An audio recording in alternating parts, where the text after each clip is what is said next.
Good afternoon. My name is Noel Verdomsky. I'm the director of WISCAPE, which is the Wisconsin Center for the Advancement of Post-Secondary Education. Always have to look at it. Thank you very much for coming. Today's talk is part of our series on higher ed finance. Earlier this summer, for those of you who weren't here, we hosted former Regent Tom Loftus, who spoke about the tuition freeze. We also convened a multi-panel discussion about the most recent biennial budget and its impact on the UW system. Next Wednesday, September 11th, we decided to push the envelope on the higher ed finance series with a brown bag titled The Classroom of the Future, Education in the Age of Mechanical Reproduction by Bill Tischler from Continuing Studies and also WISCAPE affiliate. And then finally, on October 17th, U.S. Representative Tom Petri will discuss a legislation he's introduced on income-based repayment legislation, and Professor Nick Hill and his colleague and Tim St. Louis will also discuss a topic on income-based reform. So hopefully, mark your calendars, next Wednesday at noon, October 17th at noon.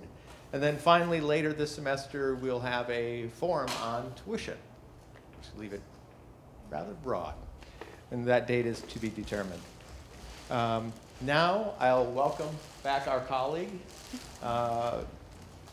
friend and colleague, I hope, still, Jennifer Delaney. Professor Jennifer Delaney is in the Department of Educational Policy, Organization, and Leadership at the University of Illinois, Urbana-Champaign, and she's also a WISCAPE affiliate. I am. Yes. She earned her PhD in higher education from Stanford, but that's okay. You're still welcome. Her research focuses on state and federal higher education funding. Some of your research was highlighted in the Chronicle of Higher Education numerous times, Change Magazine, Inside Higher Education, and other media outlets. In January, Jennifer was named a consulting editor of the journal Research in Higher Education. Professor Delaney also authored articles in numerous journals, such as the Journal of Education Finance, Research in Higher Education, and the Journal of Student Financial Aid. And most importantly, she's authored numerous WISCAPE policy briefs, most importantly. So, with that, her presentation today is entitled The Impact of Guaranteed Tuition Policies on Post-Secondary Education Levels, a Difference Approach. She will take questions when you have them. She may answer them. Please join me in welcoming Professor Jennifer Delaney.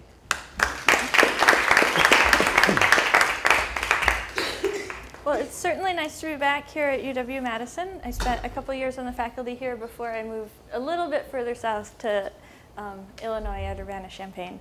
So thank you, Noel, for inviting me and bringing me back here. What I'm going to talk about today is some new research that I have. This is the first sort of rollout of this presentation. And so you're my guinea pigs, and if you have feedback, it would be very much welcome because this is ongoing research. This is work that I'm doing with one of my doctoral students at Illinois. He wasn't able to make the trek up today, but just to acknowledge that Tyler's also a co-author on this. So what I'm going to do is talk about guaranteed tuition. And I'm first going to define what guaranteed tuition is as I'm using it. This isn't very well defined in the field. These terms are a little bit loosey-goosey, but I'll tell you what I mean by it. We'll talk a little about the political angle of this. I know there's been a lot of politics going on surrounding tuition in universities in Wisconsin. This may be coming down the pike for you guys as well, so I think it may be helpful to hear kind of what's going on with guaranteed tuition in other states. Well, and then I'll talk about the actual research that we're doing on the effect of these laws on both tuition levels and then also on state appropriations for higher education. And I'll talk a little about where we hope to take this further in the future. So what do I mean by guaranteed tuition laws? This is where you're charged a flat rate. So if you come in as a freshman, you won't see any tuition increases. The rate that you pay as a freshman, you pay each of your years. And either over 4 or now Illinois has gone to 6 years where you're guaranteed no annual tuition increases. So most tuition, how it works here currently at UW, is that you get annual increases every year. Each cohort that comes in under a guaranteed plan pays a flat rate. So you can increase it for the next group, but it's locked in then, right? It's guaranteed over the course of the undergraduate time. So currently there are 2 states that have these guaranteed tuition laws. I mentioned that Illinois has one. Our law is called Truth in Tuition. This actually was our now imprisoned Governor Blagojevich campaigned on this. This was his way of controlling college costs. It's been in existence in Illinois now for about a decade. It celebrated its anniversary this summer. It was passed in 2003. It started with the fall freshmen in 2004. It applies to all in-state undergraduates in the state of Illinois. It requires all public 4-year institutions. Community colleges are exempt from this, but 4-year institutions to guarantee a flat rate over 4 years. They've now extended that to 6 years, but you're guaranteed a flat rate.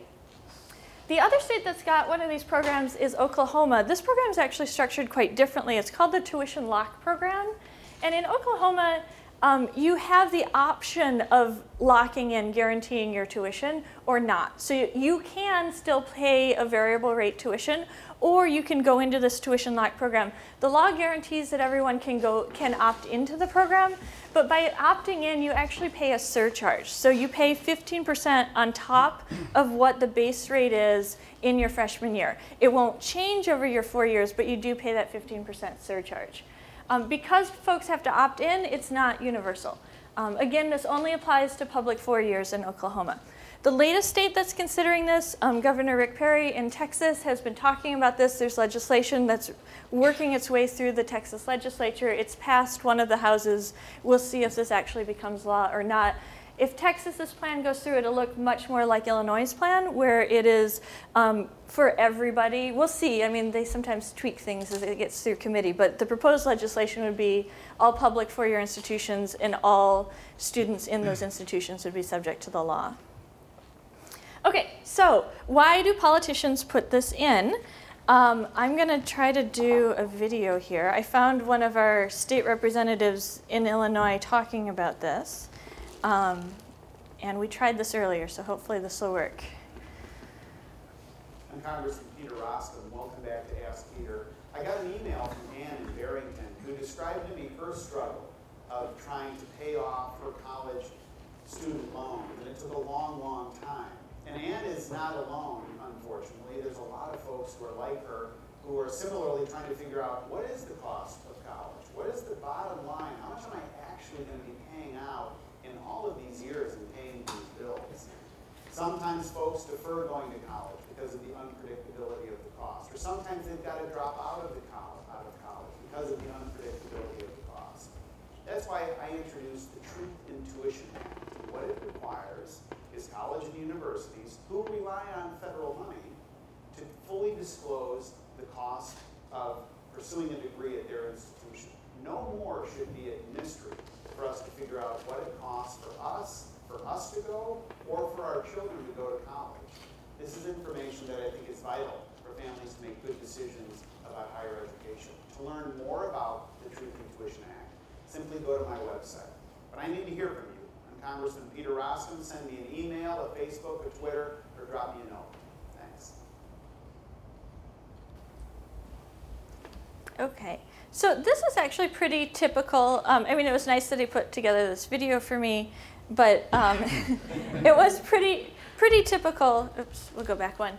We saw this in sort of stump speeches. We're hearing it now out of Texas with the governor's office. But the main points are that guaranteed tuition is going to be put in as a way to control college costs, to help with affordability, to make sure that those prices are kept low for students, and also for predictability. Now, we do know that these guaranteed tuition plans offer predictability. I mean, that's what their structure is, right? That you pay the same rate. You don't have surprise increases each year. But what my research is going to ask is, does it actually actually help on the affordability end? What happens to tuition levels, to prices that students and families are facing once these laws come in? And I'm going to ask this in two ways. I'm going to look at what tuition is in the first year, right? So for freshmen, what happens to those tuition rates? But also kind of total tuition. What do you pay over the 4 years? Is there a real increase going on, or is this just sort of changing around your first year tuition rate? So this is our official research question. But what we want to look at are these state level guaranteed laws and then what happens to tuition levels. And I'm going to talk about two things. We'll start with tuition, and then later on I'm going to talk about what happens in the state context in terms of state general appropriations for higher education.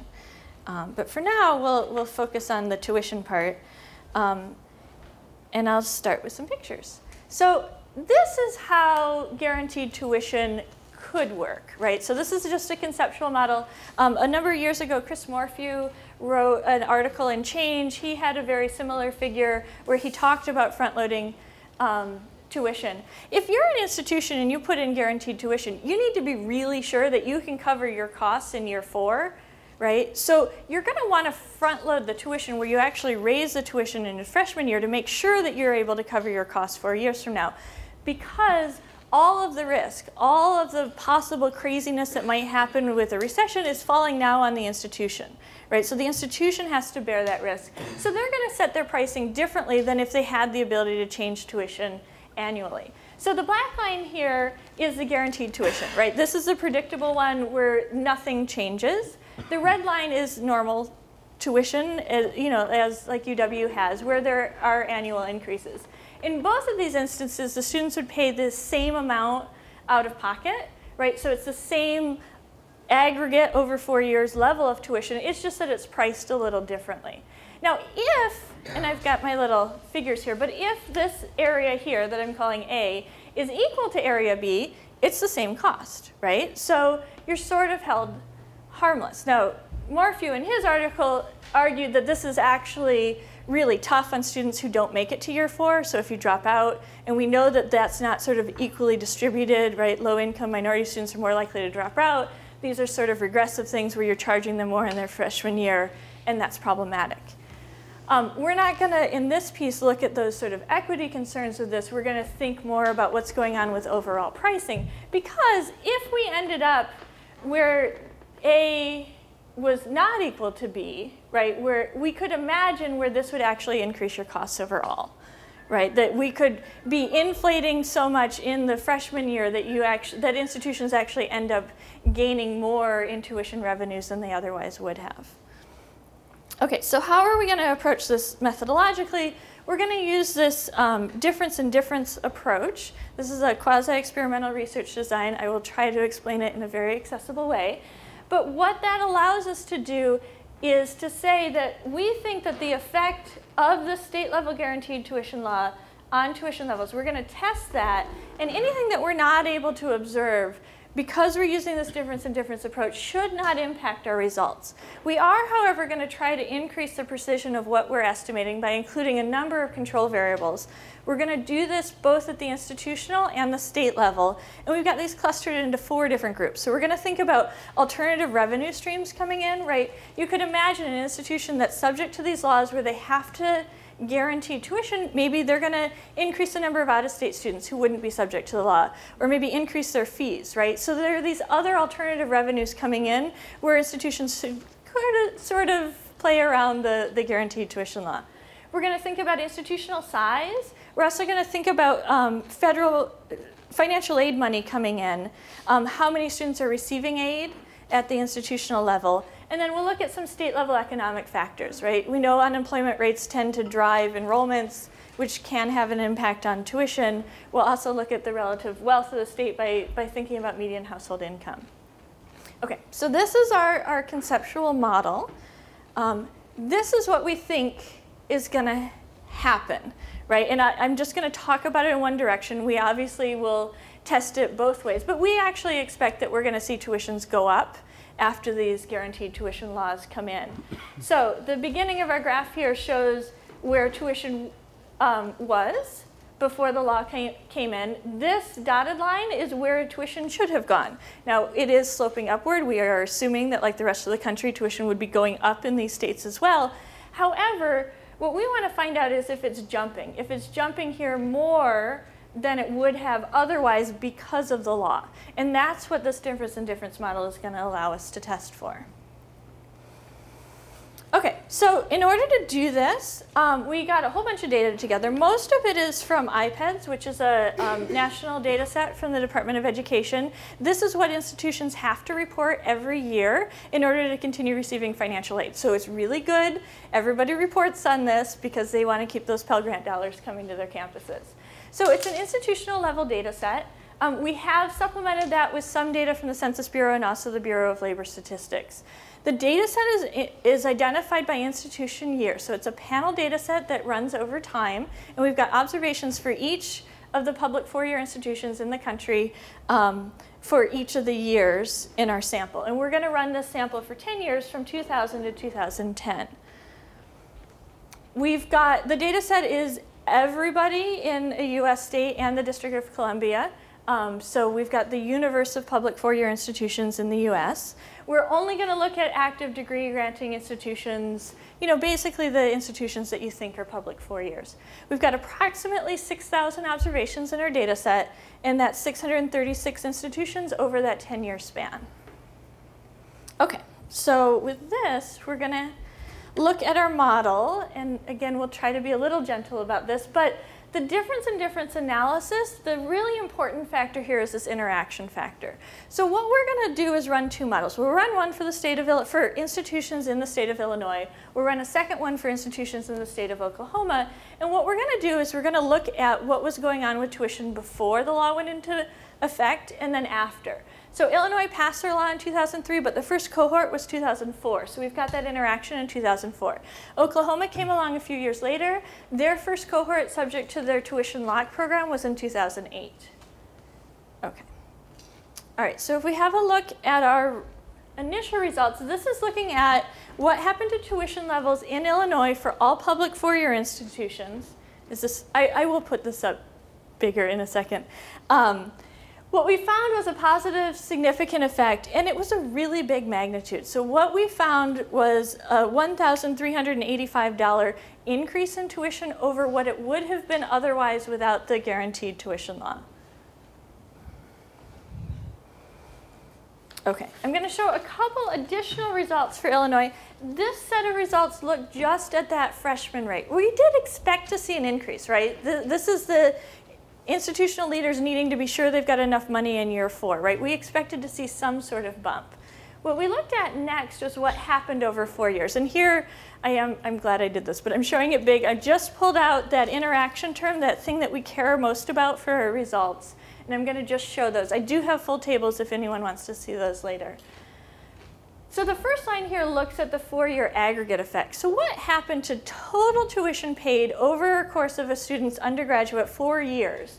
And again, we found a remarkably large increase, about $4,000, which is about $1,000 a year. That sort of matches with what we found with our look just at those freshman tuition rates. But this is a really big increase for students and families, that they're paying to have the guaranteed, to have that locked-in tuition, they're paying about $4,000 total more than they otherwise would have if they say we're going to school here in Wisconsin instead of in Illinois. We thought maybe there was something going on. So the first two tests had all public institutions in the US as a comparison group. We played around with the comparison group a little bit more and also tried to look by region and then by institutional type. So the next set of results was if we only looked within the Great Lakes region, right? So this does include Wisconsin. So Wisconsin compared to Illinois and the other Great Lakes states. Again, we found about a $1,000 effect, right? That tuition is now $1,000 more in Illinois with this guaranteed tuition law than it is in other Great Lakes states. When we looked by Carnegie type, here we were using the 2000 Carnegie classifications because we had that for all years of our data set. What we found was that the increase in tuition was greatest at doctoral extensive institutions. And in Illinois, these are well, it includes University of Illinois at Urbana-Champaign, University of Illinois at Chicago, Northern Illinois, and Southern Illinois at Carbondale. But those more selective institutions seem to raise tuition more than other institutions. So doctoral intensive in Illinois is just Illinois State University. So they raised by about $1,500 in tuition a year. Our master's institutions in Illinois, these are our, for lack of a better term, directional schools. This is the Easterns, the Westerns, Governor State, Northeastern, U of I at Springfield, and Southern Illinois at Edwardsville. They again saw an increase in tuition, not as much as the selective institutions, but still everything here is on the magnitude of at least $1,000, if not more, in tuition increases. I think it's really telling that those more selective institutions that have the bigger market share are in fact perhaps using this as a way to increase their prices. Yeah. Okay, so next I want to have a look at what we found in Oklahoma, which is absolutely nothing. We did not find an effect in Oklahoma on tuition increases. When we look at first-year freshman tuition rates at public institutions in Oklahoma. Okay, so let me show you a couple other results, because we're not too concerned about this yet. With Oklahoma, we weren't able to run the aggregate over 4 years, because we only had data 2010. They didn't put theirs in until 2008. We don't have 4 years of data yet.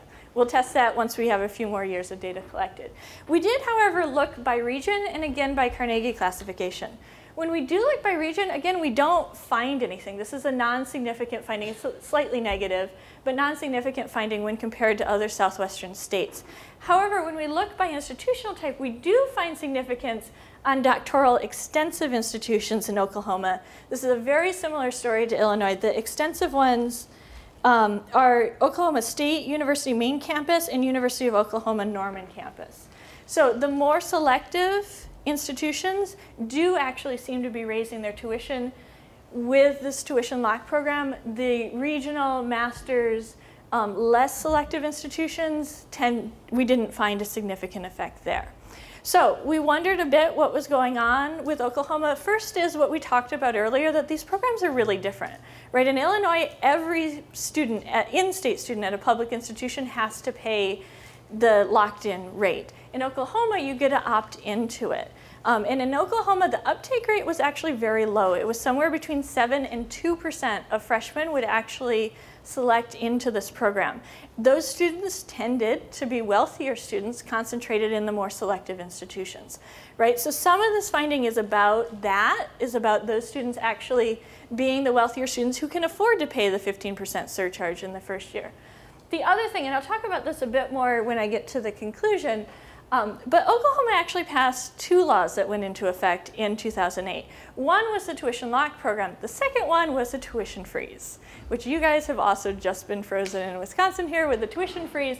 We shouldn't have found anything at all in Oklahoma if they actually abided by the tuition freeze. So it's really interesting that their flagship campuses snuck in an extra $600 on their freshman class in spite of that tuition freeze. Yeah, Maureen? Yeah, I'm just curious. Do you know if they did any? They set the 15% surcharge based on the trends in tuition increases over a 4-year period or something like that. I mean, I'm just trying to figure out if they were sort of avoiding this colleges having to build in that, you know, make sure we get covered for 6 years out by increasing tuition. Right, so this is a great question. You're asking, does the 15% that was built into Oklahoma actually cover that sort of risk then that institutions are facing, right? Does that 15% mirror tuition charges? I don't know for sure. There isn't a lot of record from the legislation. I've got a friend who works in admissions at University of Oklahoma. She's now a doctoral student at University of Texas at Austin.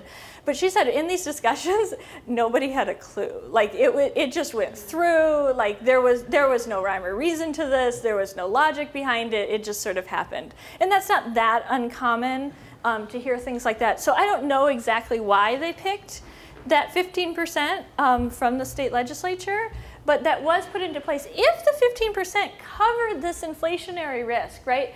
I mean, when institutions have where they can adjust annually what tuition is, a lot of this risk here is borne by students and families. When that shifts to institutions, if the 15% covered the risk, again, we would expect to find absolutely no results in Oklahoma. We also would know that 15% is sort of the value of that risk. So I can't directly answer that, but again, we're a little surprised to find anything going on in Oklahoma.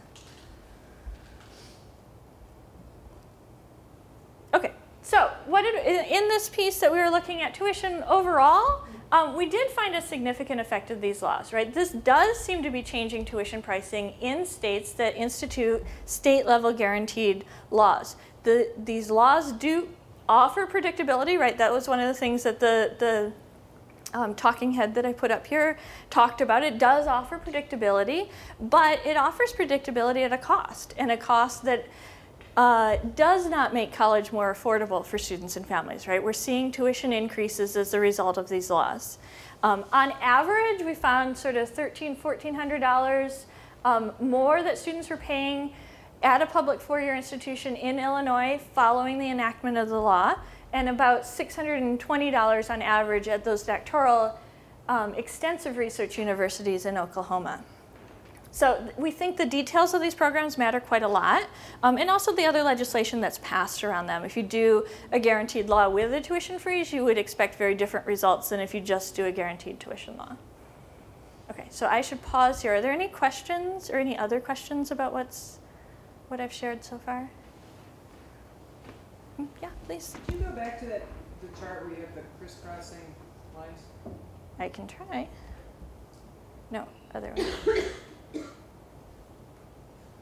Yes. So are the actual values ascribed here, is that just sort of a hypothetical? Because it seems like, unless my math is really wrong, so 1160, I mean, was that just a sort of hypothetically showing where they would start in year one, and then showing, given trends that we know in tuition increases, where they would be after, year four? Right, so this is just a hypothetical that we made up. It assumes a 10% annual increase in tuition with the red line. So, and we started at 1,000 just to make the math easy, right? So it is just to show what that looks like. We obviously assumed a 10% rate, which is lower than what the legislature in Oklahoma assumed. Okay, yeah, Jay? What did the advocates of these programs claim would happen if they were adopted? And how does that compare with what you found? Well, I mean, if we believe our talking head from earlier, he thought that this would control costs, that this would help with college affordability and actually control prices. What I've seen of stump speeches from Governor Blagojevich, he also believed the same thing. This was his way of reining in these out-of-control college costs and how Illinois was going to solve for the future, these exponential increases in tuition. So. Is this a political initiative versus a research-based initiative? I can't speak to Oklahoma. In Illinois, it does appear to be highly political, and it was not something the institutions wanted. In fact, initially institutions fought it. At the time, there was a lot going on about direct tuition controls, so there were a number of proposals on the table, including things like a tuition freeze. The institutions figured out pretty quickly that this was their best option. So they did get behind this eventually and fought for this over those other sorts of tuition controls. Illinois is a state that has had a fair number of governance changes. We used to have a very strong sort of coordinating, the Illinois Board of Higher Education was very strong. They've been weakened substantially over time. And so our sort of state board that advocates for higher ed is not in the same sort of political position that it's been in the past. And institutions have become a lot stronger. Institutions in Illinois now have their own boards. So Illinois, if you read the old literature, Illinois used to be a system of systems. That's all been dismantled. So there's a board for University of Illinois. There's a board for Governor State. There's a board. So politically, there are a lot more actors that represent just institutional interests as compared to state interests. But the tuition control stuff that came up all seemed to come up politically either from the governor's office or the legislative side, and then institutions reacted to that. Not many of those proposals came up from the higher ed side. So if that helps. But yes, Maureen? Well, just so I understand this correctly though, the institutions got to decide what their starting point was going to be. So every year they get to decide that this incoming cohort of students is going to pay. So they got to set their own tuition. Well, as I had in the past, right? So your question was, do they set their own tuition? In 2003, they set their own tuition, just like you set tuition here. It's the institutions decide, okay, this year normally you announce it like we're a 1% increase or a 30% increase or whatever. So they still have the ability to do that. Even today, we still have the ability to set what that is. It's just you only set it for freshmen. You don't set it for everybody. So when the political conversation, you know, it seems strange that it would that would come up, because obviously every year it could be changed for the next group. But is anyone talking about the value of predictability? So I might be paying more, but at least I know what I'm going to be paying, and that has value to me as a student or a parent. That I can plan for it, I guess. Right. So the second part of your question was about the value of the predictability. Well, did that come up in the political discussion? Yeah. Well, the guy we heard from who actually sponsored the legislation does talk about the value of predictability. So I definitely agree that there is real value to students and families to know what that college cost is, to not have sudden, like, surprise, tuition went up by 30% and, oh, everything you saved for the last 18 years isn't going to cover it, right? So there definitely is value to the predictability. What we don't know is if that value outweighs what's actually going on with the increases. You know, like, is that worth an extra $4,000 over the course of the 4 years? I can't get at that with this study. I would love to investigate that by actually, like, well, I don't know. I probably won't do qualitative work to talk to people, but there may be other ways to get at what the value is to predictability and funding. So I've done other work on sort of state budgeting from an institutional perspective. The same thing applies. There's value in having predictability to know what your state appropriations are, and institutions behave differently when state appropriations are predictable as opposed to very volatile environments where they never know what they're going to get each year for their appropriations. Okay, anything else? Yes, one more. So it seems like what you just said now, but I didn't hear, or I didn't hear you say, or I thought it, whatever, is that there should be another bonus to this, which, I mean, and maybe it's like an HMO model or Social Security or Medicare, where if the institution can guarantee that they're getting a certain amount, at some point could that drive those costs down? Because, you know, so the volatility is not good for the institution, and it's also not good for the family. And so in theory, I mean, what I would like to know as someone who pays college tuition for my daughter, I would like to know that those costs are not going to relentlessly be going up, that there's going to be kind of efficiency at some point, and maybe that comes from having less volatility for everyone, to know, okay, this is going to be how much we get from student tuition and fees, for instance. But it just feels like this is very political, because, I mean, I just was looking at something because what we really know is that it's not just the sticker price, right? And so what we're talking about is the sticker price, but we know, I mean, this is kind of like buying an airline ticket, you know, it's like you don't know, you know, are you going to get this grant, or are you going to, you know, if you do your FAFSA this way, will that benefit you, or, you know, it's really a small piece, because you, at least for me, I feel like there's a lot that's going into how much in the end, my net cost, I'm really going to be paying. And this doesn't, I mean, maybe this sets, okay, here's your sticker price, and that it gives a certain amount of certainty. It still doesn't answer that bigger question, which is that most families do get some sort of reduction, you know, through one kind of form or another on what they pay. So I don't know, did everyone hear a comment about predictability? And yeah, I mean, so obviously there is value to predictability. We know this is operating in a complicated sort of financial aid world, right? This is only looking at tuition. What I tried to do in this work was pick one of those tools that state legislators at least seem to be grabbing to try to address issues of college affordability. I do think it's an imperfect tool, right? There's nothing about guaranteed tuition that says anything at all about state appropriations. It doesn't say anything about room and board costs, textbook costs, student fees, number of out-of-state students, none of that, right? So it is limited in what it does. The tests here are just looking at what the law, you know, the implementation of the law and what happened. But I think if we had a room of scholars together to craft policy, we might end up with something quite different than if we have a room of elected officials together to come up with policy. However, your question does get us nicely into the next part that I wanted to talk about, which is about state general appropriations, right? So I wanted to ask what then happened, right? I just showed you the results that we found on what was happening with tuition levels, but what then happens to institutions in terms of their appropriations that are coming from the state? Is there any effect of having these laws on what the state then allocates to institutions? Okay, so very similar looking model here, but what we're doing in this one is we're looking at the guaranteed tuition law and then what happens to the state general appropriations. We're still going to use that quasi-experimental research design with the difference in difference approach.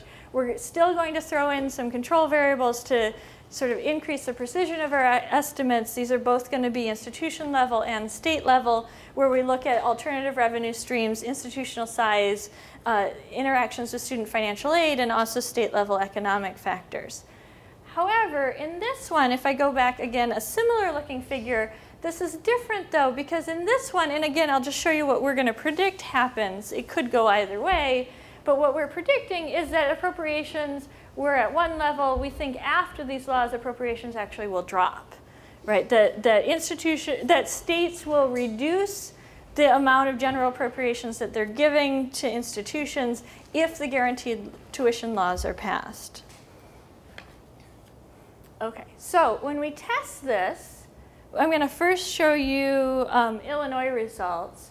When we test this, we actually we do in fact find a decrease in state general appropriations for higher education for public four-year institutions in the state of Illinois after the law was passed. That seems to be attributable to the law. I'll show you this here a little bigger and try to make sense of this. Here we found a negative significant effect on the law. It was a decrease of about $24.2 million. To put that to scale, in 2003, the year before the law was enacted, mean state general appropriations were $134 million, but our institutional size ranges quite a bit, so that's about 24.8 to the U of I Urbana-Champaign campus that gets about $430 million a year from the state. On average then, if we look at those 2003, the level just before this went in, it's about an 18% decrease in state general appropriations, which is a very large decrease following the enactment of this law. Why did you assume that was what was going to happen? Well, or speculate, I should say. We know from prior literature, so the question was, why did we speculate that there would be decreases in appropriations? We know from prior literature that tuition and appropriations seem to be tied together, right? The literature isn't great about saying exactly what happens, but and we don't test this directly, but one scenario would be that when the state sees that tuition's going up, higher education has an alternative revenue stream coming in. They don't need to allocate as much through general appropriations because those tuition rates are in fact going up. And we saw that they were going up beyond what was happening in other states in the country, in the region, with other comparisons, that those tuition increases were outpacing in Illinois what was happening elsewhere in the country. So in that way, we thought that appropriations may in fact be decreasing. If politicians see a guaranteed tuition law as being sort of a solution to the college problem, then they have the ability to allocate state resources to other activities, right? So I don't directly know. I think it's tied into what we just talked about with the prior findings on tuition. I think that the tuition does drive this in part, but there could be other sort of political explanations for why this may be going on, right? That higher ed maybe then isn't as much of a priority because they've solved their problems and can move on to other things. So we don't know exactly. We would like to find out, but this work doesn't quite get us there. Okay, so let's take a look at the results for Oklahoma. Here again, we did find a significant and a negative effect of the tuition lock program in Oklahoma on state general appropriations for public four-year institutions in Oklahoma. And I'll again show this to you in a larger, more wordy version. So the negative effect in Oklahoma was about $3.3 million. To put that to scale, if Oklahoma's state appropriations on average in 2007, so the year before the tuition lock program went in, was $47.3 million, although there's quite a range in Oklahoma, again, based on institutional size and other historic funding patterns. So if we compare it to where appropriations were in 2007, that's an approximately 7% decrease in state general appropriations following the introduction of the tuition lock program. Okay. So where does that leave us? What we've looked at so far today was thinking about what happens to tuition levels following the introduction of guaranteed tuition laws. We do see that it appears to encourage tuition increases. So on average, what we found in Illinois was about a $1,400 increase over what tuition would have been. For doctoral research universities, the extensive institutions in Oklahoma, about $620. We don't know for sure what's causing it, but we do think that this increase in tuition may be having an effect on appropriations, and that we're seeing decreases in appropriations. We can say that part for sure. But the decreases are large. They're on the scale of 18% in Illinois and about a 7% reduction in Oklahoma. We do think that the differences in how these programs were set up may have a real effect on the differences that we're finding. Like I said earlier, about 7.3 to 2% of Oklahoma students actually opt into the program, right? You have to have that extra 15% that you can pay in your freshman year to opt into the rate. And that rate actually has decreased over time, right? So in the first year in 2008, it was about a 7% of students, and then I think it was down to like 4% and 2%. So it's been a declining rate. I don't know, I mean, if I was thinking if I were a parent in Oklahoma, would I want to opt into this program? If I knew that there was a tuition freeze as well, I don't know that I'd take the deal, right? Like if you knew that there was a tuition freeze going on, then savvy parents might say, I'll go with the volatility because there shouldn't be any. In Illinois, because everybody is subject to the tuition guarantee, we do expect a larger effect there. And I already talked a little about the tuition freeze. So we know that these laws offer predictability in tuition levels. We know that there's a value of that predictability. What this work, though, is highlighting is some of these unintended consequences of these guaranteed tuition laws, which seem A, to be increasing prices, and B, to be decreasing state general appropriations for higher education. We hope to be able to bring these results to policymakers in Illinois and Oklahoma, but also other states like Texas that's now considering this law. I guess going through this work, I'm certainly not a fan of guaranteed tuition laws. Like, I don't know, it certainly does not address the affordability issues that politicians think that it is addressing. And while I do think there's value in predictability, there may be other ways to go about this. And I think being more nuanced in terms of what other things, like if a state really wants a tuition freeze, they should be passing a tuition freeze, not a guaranteed tuition law, right? So there may be other tools that state legislators or institutional leaders can use instead of these guaranteed tuition laws. Okay, any questions at this point? I'm getting towards the end here, I promise.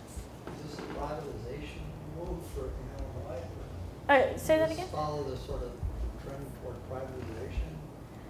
Because it shifts the burden more from the state to students. Yeah. So Jay's question was, is this a move towards privatization?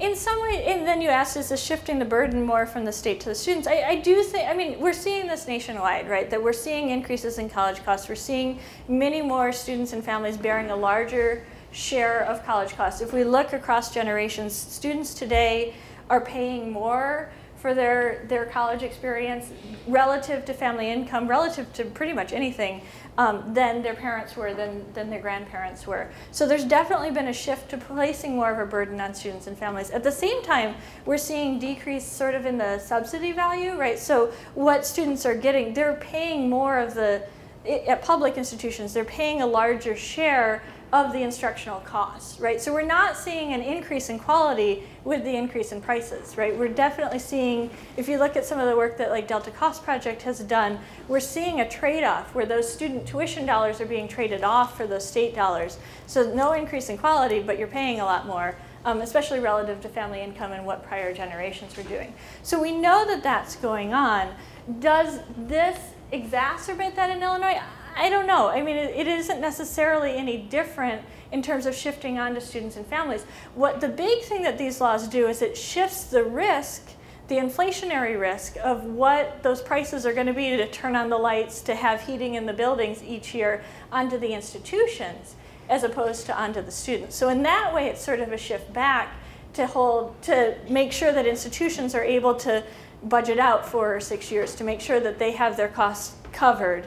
But they, of course, as Maureen pointed out, are the ones setting tuition, right? So there's no price control in that. It's simply shifting the risk on institutions, and institutions are saying, great, we'll charge you more because we have to absorb this risk of what prices are going to be 4 years from now. Good. So the next stuff that we're hoping to do with this work is actually to try to look at some of those equity concerns where we want to look at the impact of these laws on enrollment levels. We would actually expect, given these very large tuition increases that we found, that perhaps fewer students are going, or fewer of different types of students. We would expect that the most price-sensitive students, low income, certain minority groups would be most affected by these tuition increases. We also think this will have an impact on degree completion. If it costs you more, even if you can make it your freshman year, you may not be able to actually get to your degree. And we expect that it's going to have an effect on student debt because the money's got to come from somewhere.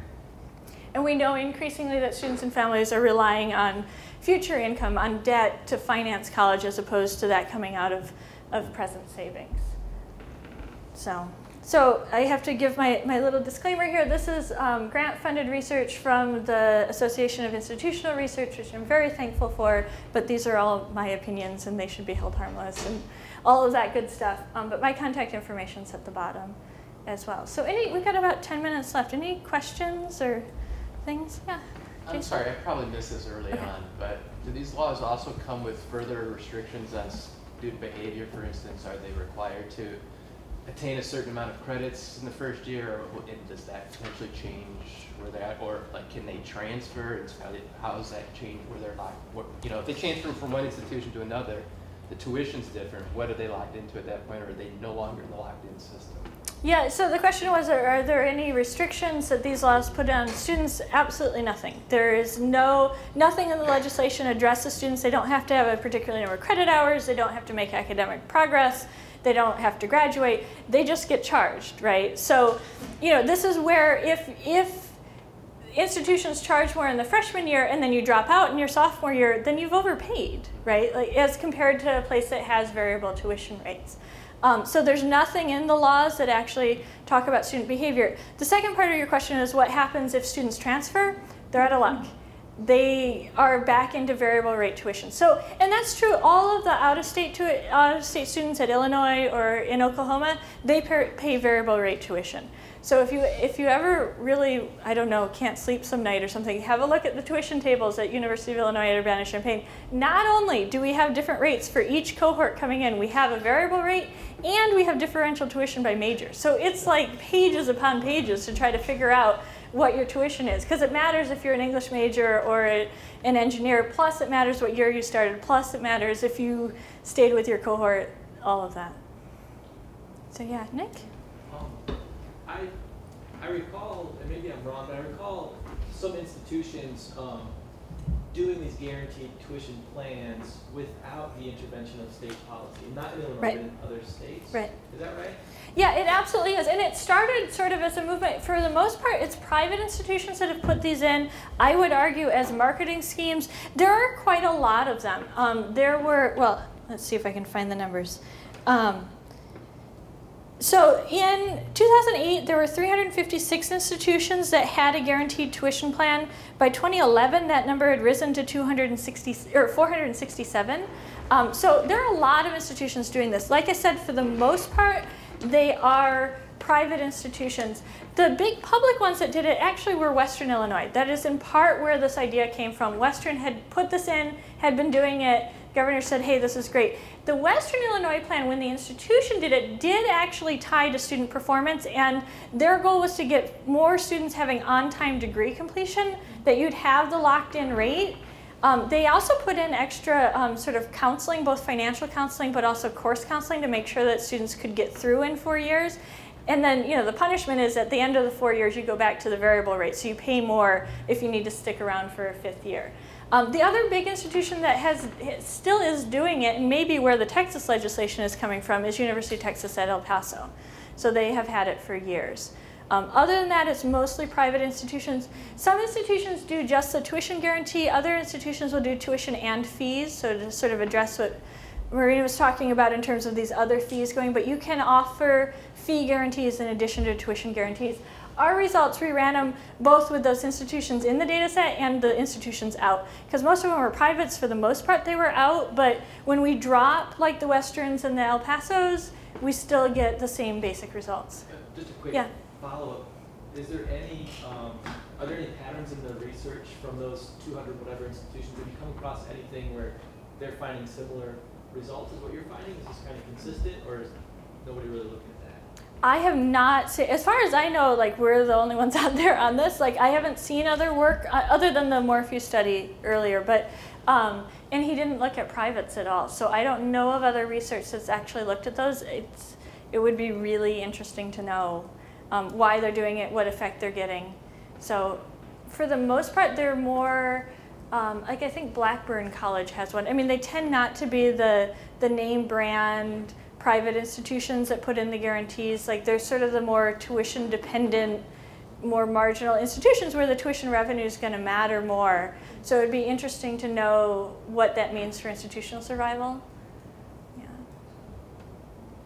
Any other questions? Yes? Yeah. Can you tell me a little bit more about how your model controls for state appropriation levels? More thinking, looking at the presentation, if the Illinois legislature had decided to deprioritize education and was reducing their appropriations at a faster rate than other states, and Illinois was increasing their tuition to try and compensate for that loss of state support, how would we look at it so that that doesn't influence the data that you're getting out of it? So I'll answer this in two ways. The question was, what are we doing with appropriations? The first is in the tuition results, we actually do control for appropriations. So when we look at tuition levels, whoops, if I can work this, we have state appropriations, annual state appropriations, CPI adjusted. This is, we pulled this data out of iPads, but it's the SHIO Grapevine survey of what's going on with state appropriations for higher education. So in the tuition results, we were concerned exactly about what you were talking about, that if state support for higher education is perhaps going down, then we might see this influence on tuition. That's why we, even in the difference in difference model, that's why we added that in as a control. In the other model, where we're actually looking at appropriations, we don't include appropriations as a control because you can't be controlling for the thing that you're looking at.